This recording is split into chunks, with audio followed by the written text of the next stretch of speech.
meeqaa itti baafte kana gaafa namni itti taphatu jechuun si oofuu danda'a. So akka namni carraa nagaa dhabee garasitti deemu wanni godhame gamana akka jiru tilmaamuun sin dhibu jechuudha. Addatti garuu hoome rakkoon sirriin naa gale. Gaafa dubbii mariisan. Mariin gaafa godhamee marii marsaa jalqabaa. Marii kan sirna bilchiginnaatiif kan waraana bilisummaa Oromootti. Gaafi marii sun godhamu marii marsaa duraa walitti deebinanii addaan bahan. Achirraa waan dubbattu hin qabdu. Marii marsaa lammaffaa akka fashalu ka hojjete mootummaa ta'uu nan beeka. Maaliin barte taa'e? Wanni inni ittiin baree waa sadii afur kaasuu dandeecha. Tokkoffaa gaafa mariin jalqabame ololli eegalame. Ololli kun maal jedha? Shaneen badaa jirtii cabsaa jirraa balleessineena. Mariin jalqabame beeka. Silaa yeroo akkanaa wanni ati godhuu qabdu yoo silaa nagaan jarri immoo waan kana hin jenne. Akkana isiniin jedhanii baddammoo jennaan lakkii naamusi marii kanaa kanan ibsuu nuyi amma yaada asirratti homaan dubbannuu jedhe jarri gaara jiru. Isin balleessinedha mootummaan akkam jettan jennaan amma dubbannu nuyi jedhan. Maal jennaan disipiliin. Faallaa disipiliinii mariisanii deemu. Lammaffaa bariituu mariin sun fashaluu wanni mariin sun fashaleef maaliif akka ta'ee jarri kaan hin himne. Waan irratti wal dhabne jiraa jedhan.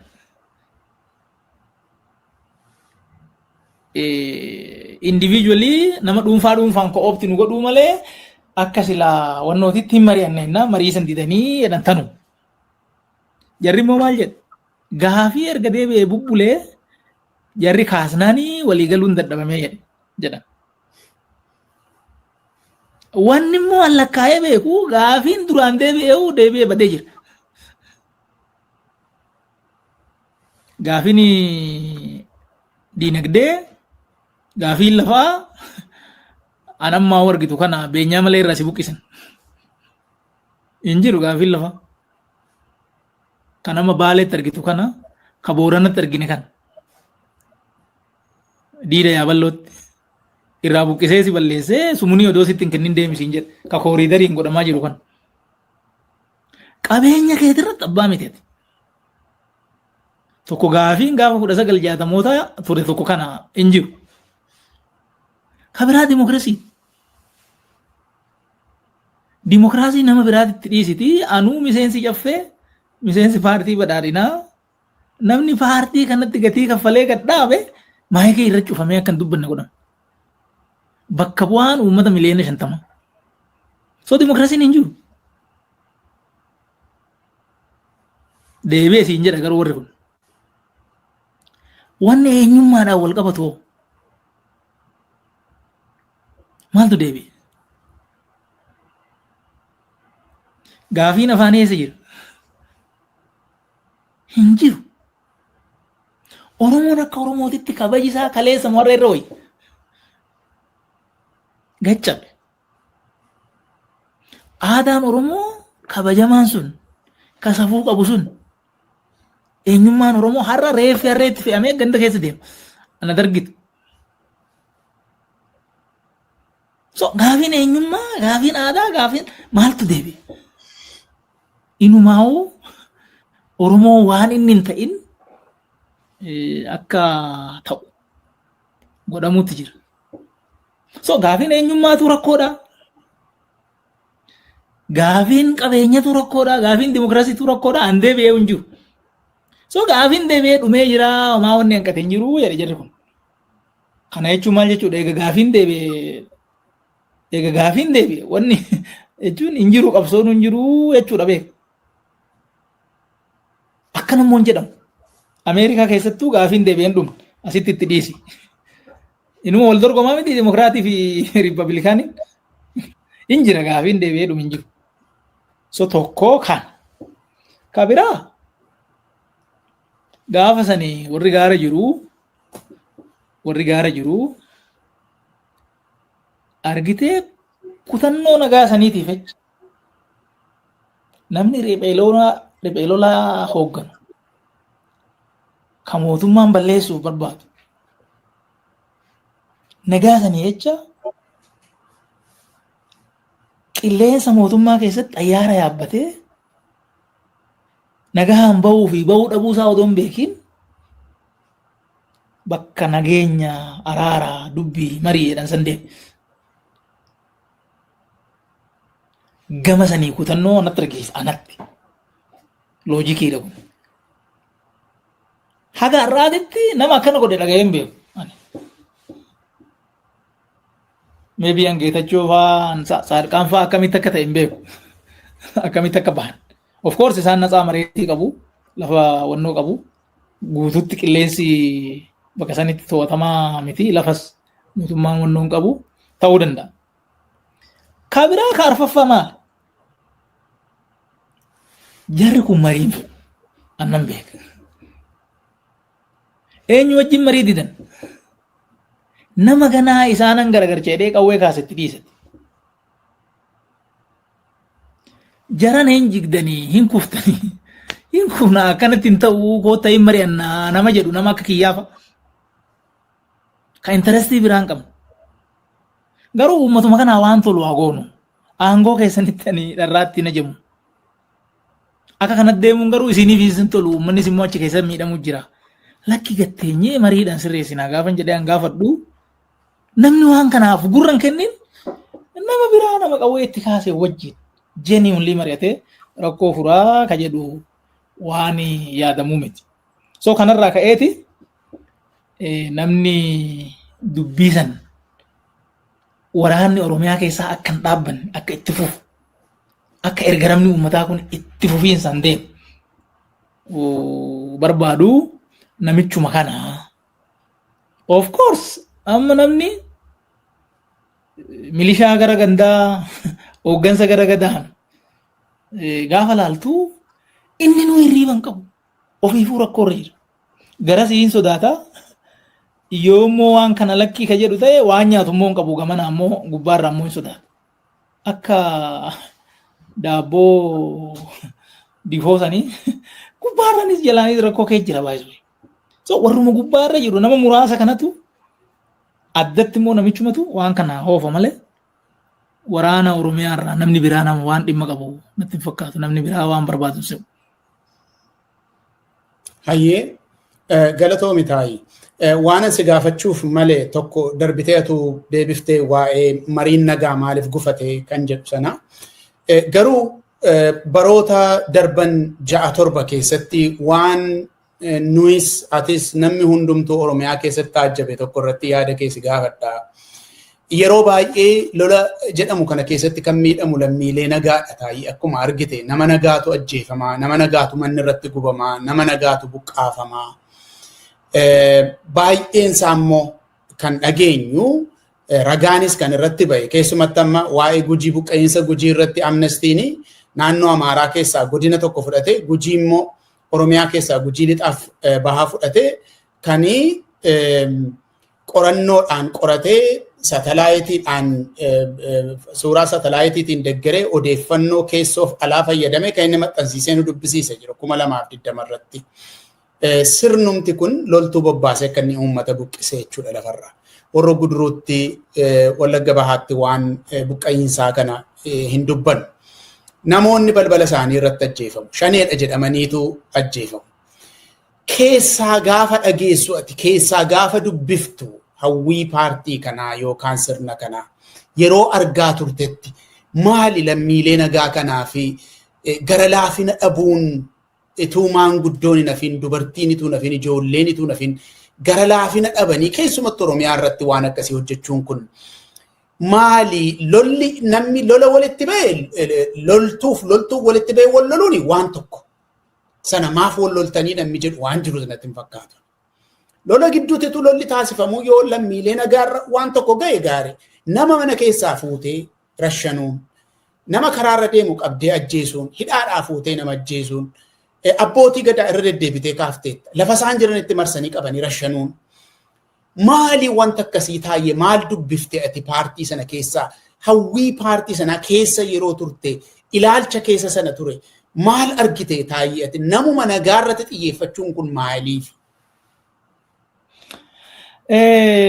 Waan kana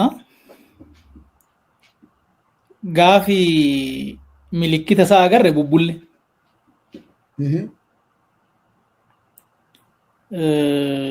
Fiqaaduu Tasammaa bakka an jirutti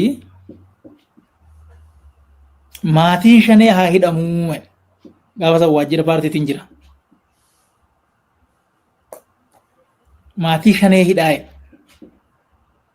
yoo ilmi waraana bilisummaa Oromoo ta'ee abbaanis haatis obboleessis obboleettiinis haa hidhamanii jechuudha. Qajeelfama kun. Qajeelfama. Awwaan kana mormeera maali wanna akkanaa akkamitti yakka kiyyaaf obboleessi kiyya akkamitti gaafatama? Yakka kiyyaaf ilmi kiyya akkamitti gaafatama? Yookaan abbaan kiyya akkamitti gaafatama? Wanna akkanaa biyya kam jira ka jedhu gaafadhee.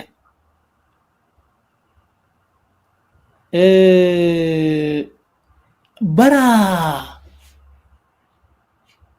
2012 natti fakkaata. Odoo koovidiin hin dhufin sababuma waraana bilisummaa Oromoo kanaan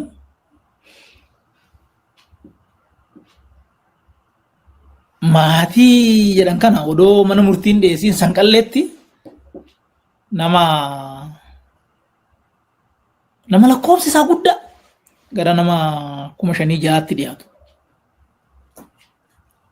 Maatii ani maatii waanuma obboleessa taateef waanuma dhirsi wannoo ta'eef niitiin waan akkanaa kun hidhamee ture achitti makaraa meeqa arganii booda gadhiifaman. Yeroo sanitti namni waan kana balleessu jiru warruma naannoo irra jiru malee namichi gara mataa jiru waan kanarra harkan qabu ka jedhu ni yaadatu. Hagani bara 2014 argee walii wajjin dubbadhee akka namichi kun naatoo Oromoo takka of biraan qabne hagan argutti jalumatti waa babbadaa malee isa balleessaa quban qabu ture. So maal inni wanni siivilii irratti raawwatamu kuni hidhaan kuni ajjeechaan kuni yoo jettee gaafattu tokko qajeelfamaan gabbu'e namni qajeelfama buuse immoo bara 2015 nama shaneedhaan shakkitanii hiitanii wajjin hin rakkatinaati hafuura dhokkodhaa ajjeesaa gaafa inni jedhee kallattii kennu saadasa 2015 ofiifan dhagaye koree giddu galeessa irratti namichi waan duratti sii kaase san. Waliigalatti garuu kaayyoo waan kanaa maalinni ati kaayoo feete foo gaara seentu ati nama tokko taatee yoo gaara seente namni qe'eetti si hafu firrii nama 5-6 ta'uu danda'a. Kana hundumarra rakkoon gaa jettee hoo yaaddu fi yoo boru deemuu ka yaaddu ta'e namni waan kana sodaatee gara kan akka hin dhandhe. Ana qofa miti maatii kiyya guutuu baduu deemaa kanaafuu bakka anatti haafuu akka namni jedhu yaada akkasii qabaachuurraa ta'uu mala. Kanaaf jedhamee namni hin jiru yoo tilmaamtee ilaaltu garuu atiin namni waggaa 40 shaffaxxeedhaaf abbaan kee namni waggaa 90 yoo ka hidhamee dararamu ta'e haati ta'e kan waggaa 70 hidhaadhaa baafamtee karaa shanamtu taate maqaa keetiin. Kuni argitee nama sodaachisanii suukkanneessanii gara sana akka namni wannoon taane gochuu ta'uu danda'a. Waliigalatti garuu ilaaltu maal inni kun yakka waraanaati. Yakka waraanaati. Sanyii balleessuudhaan illee waan wal qabatee ka'uu danda'u jechuudha. Bakka biraatitti amma sanyii balleessuu jedhamee naannoo Tigraay wal qabatee kan ka'aa ture jira. Sanyii balleessuun kanarra caalu hin jiru. Badii kiyyatti yoo ilmi kiyya du'e, badii kiyyatti yoo haati kiyya duute, badii kiyyatti yoo durbii firri eessumni kanaan dararamu ta'e, wanni kun yakka sanyii balleessuuti jechuudha. Yakki kun hammam jabaadha kan jedhu Oromoon akka uummataatittis hayyoonni immoo addatti waan kana laaluun waan irra jiru jechuudha. Yeroo tokko immoo qurxummii balleessuu fi bishaan gogsuun barbaachisaadha jedhamee kallattiin illee kennameera, laayivii dubbatamee jira. So wanni kun bakka keessa socho'u. Anammas qabsoo humnaa akkan deeggarre sittaniif. Qabsoo humnaa wanni dhiibee achi si geessu nageessu yeroo baay'ee ture garuu hin ta'u jedheetu itti dhiisee rakkachaatu asumatti hafe. Qabsoo humnaa an ittiin jiru. Haa ta'u immoo warri silaa wal waraanu seera waraanaa eegee wal waraanuu irra jira. Seera waraanaatiin ala akkaataa yakka sanyii balleessaa of keessaa qabuun akkaataa yakka waraanaa qabuun wanni godhamu kuni waan hamaadha, waan nama gaafachiisuu illee qabu. Kun akkana jechuufi. Ayyee taayee galatoomii gaaffii tokko waa'ee Tigraay si gaafadheetanii waan biraatti darbaa waa'ee dhuma waraanaa kana laalchisee. Waa'ee Tigraay sila kaafteetta. Walgayii lafa kaadireen 2500 walitti qabametti dhufee waan nutti hime qabaa jette. San dhaga'ee sun waan haaraadha. An takkaa waan akkasii dhaga'ee hin beeku.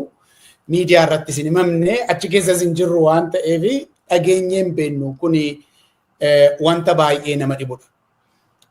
Garuu lolli sun maal akka inni ta'e in yaadatta.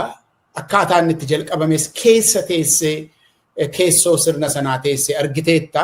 Waan baay'ee taajjabdeetta. Qabeenya bobbaasuu irratti humna namaa bobbaasuu irratti maal takka hojjetamaa ture achi jiraattee argiteetta. Amma gaafa achi deebitee ilaaltu wal dhabdeen giddu galeessarra humna jiru kanaa fi Tigraayin gidduu jiru sababiinsaa wal dimshaashatti ta'us hamma tokko hin beekama. Haa ta'uutii garuu hawaasni addunyaa waan galmeessee ol kaa'ee qaba waa'ee lola Tigraay irratti. Tokkoffaa ethnic cleansing wanti jedhamu taasifameera. Jaarmiyaan tokko immoo genocideedha jedhee gurmuu abbootii seeraa tokko waliin qabee dookumentii maxxansee baaseetu jira. Dhumaatiin iddoo sanatti ta'ee waan hiriyaa qabu hin fakkaatu lola biyya sana keessatti ta'e irraan lakkoofsaanii fi baay'inaanii akaakuudhaanis isiin jechuu gooti. Inni Oromiyaa keessaa akkuma jirutti ta'e. Amma gaafa dugda duubatti deebitee ilaaltu. Abbummaadhaan waraana kana kan barbaade gama lamaanuu keessaa tokko abaluudha jechuu dandeessaa? Anamma gaafa dura waraanni kun eegalu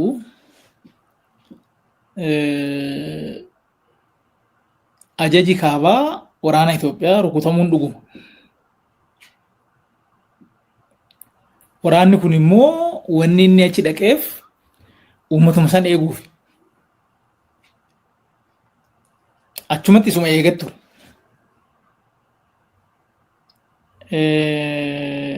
So achiin dura wanni deemaa ture jira.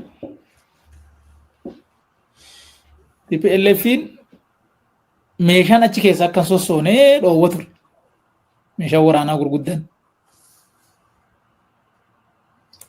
ajaja kaabaa sanitti illee nama jijjiirre innaan nama jijjiirinaallee jedhee dhoowwe ture.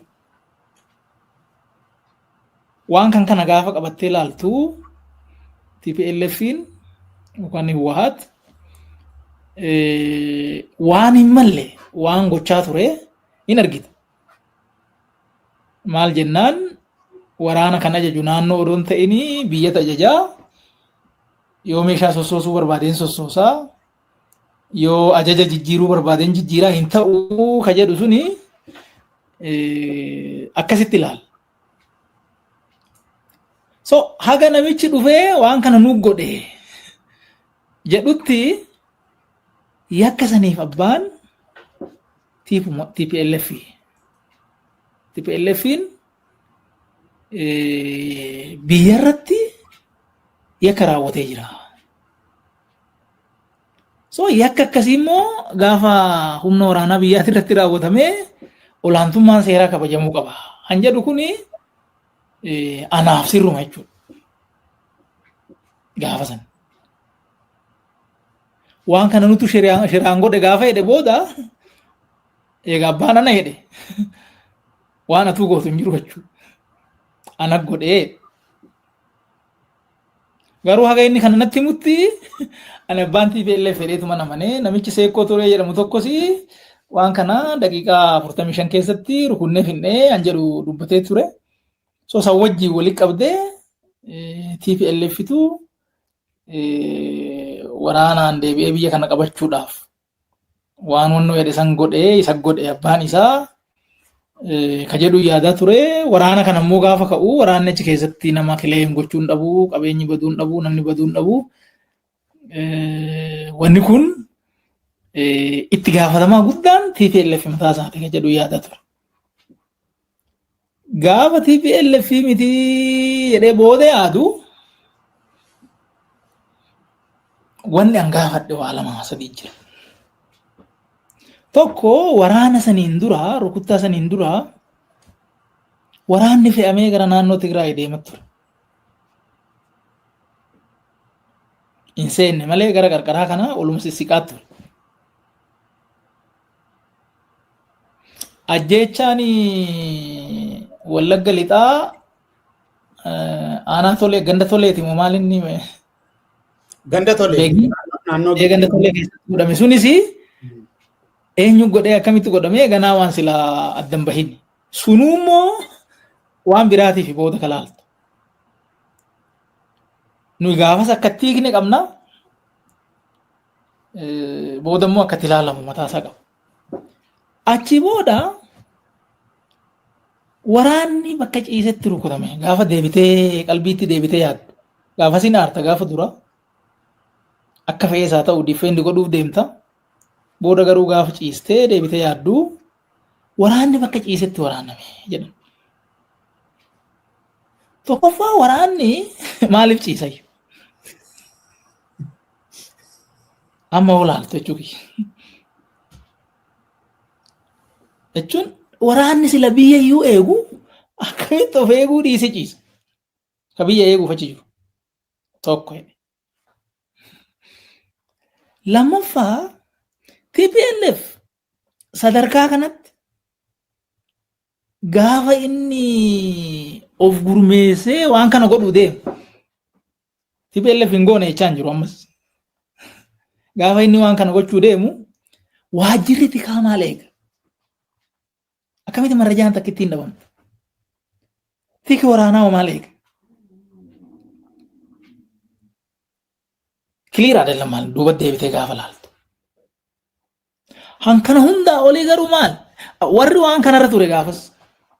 Warri tika waraana dirra ture. Warri tika biyyaalessaa irra ture.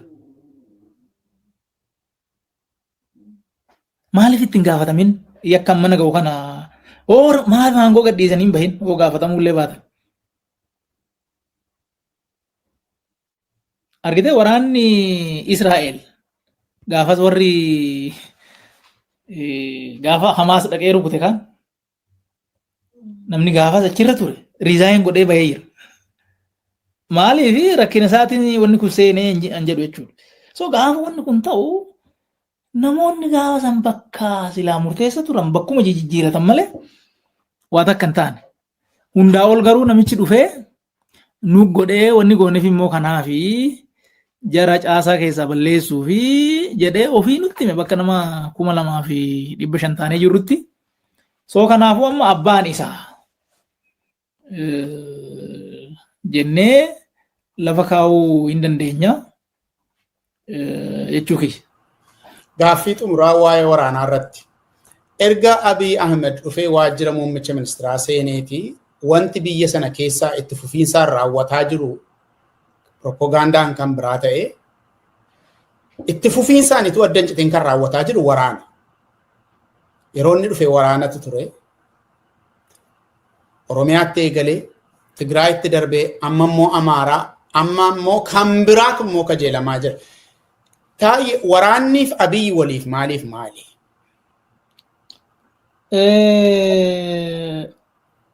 Amma Geetachoo Raddaa gaaf tokko yaada kennee ture.